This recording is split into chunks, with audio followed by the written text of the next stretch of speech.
When most countries speak of progress, they point to gross domestic product, GDP. Bhutan, the small Himalayan kingdom tucked between India and China, went in another direction. In 1972, King Jigme Singye Wangchuck declared that gross national happiness is more important than gross domestic product.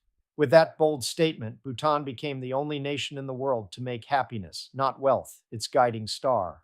The roots of this decision go back to Bhutan's Buddhist culture, which places high value on balance, compassion, and the interconnectedness of all things.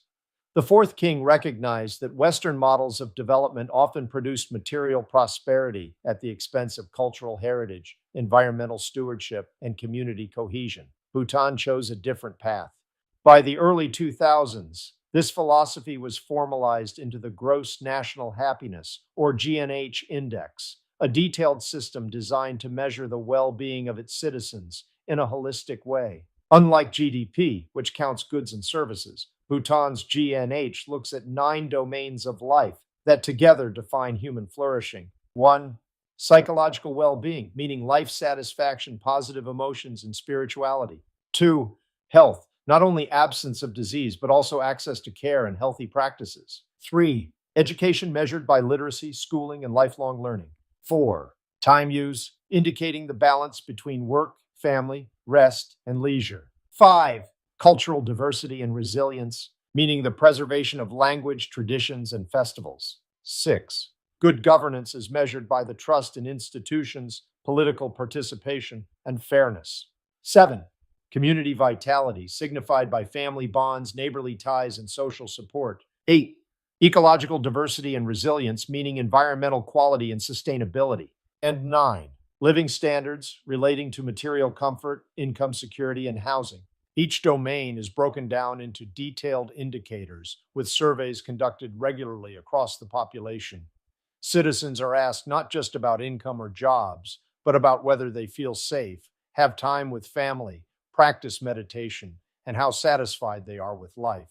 Since its launch, Bhutan's GNH surveys have shown steady, if uneven, progress. More people report improvements in education and health. Environmental protection remains a cornerstone, with Bhutan famously being the world's only carbon neutral and even carbon negative country. Cultural traditions continue to thrive, from vibrant festivals to the omnipresence of prayer flags fluttering in the mountain winds. But the surveys also reveal challenges: youth unemployment, rural poverty, and the pressures of modernization. The government doesn't hide these shortcomings. Instead, it uses the data to adjust policies. Bhutan's pursuit of happiness is less about utopia and more about ongoing course correction.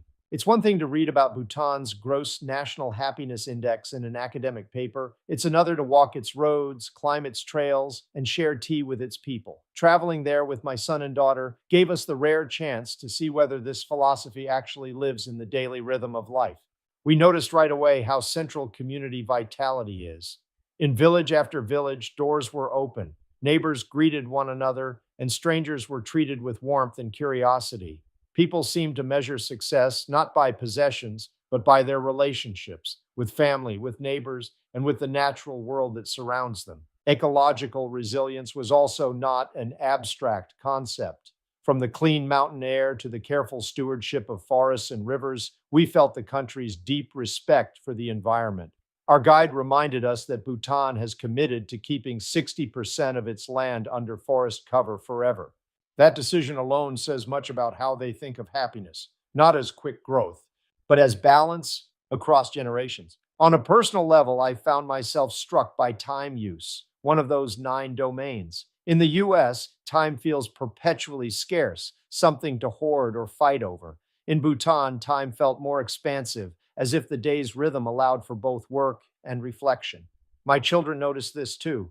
Freed from the usual pull of their jobs and responsibilities back home, they experienced what felt like their own small pilgrimage, time to pause, reflect, and simply be. And then came a conversation that will stay with me forever. At Tiger's Nest, after the long climb, I had the chance to stand and have a conversation with a monk, and I asked him directly, "What does happiness mean to you?"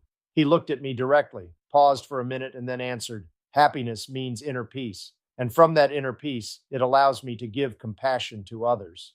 His phrasing was exact. Inner peace was not the endpoint, but the foundation. Without it, he said, he could not offer compassion. And without compassion, inner peace alone was not enough to bring true happiness. It is the combination, peace within and compassion outward, that creates happiness.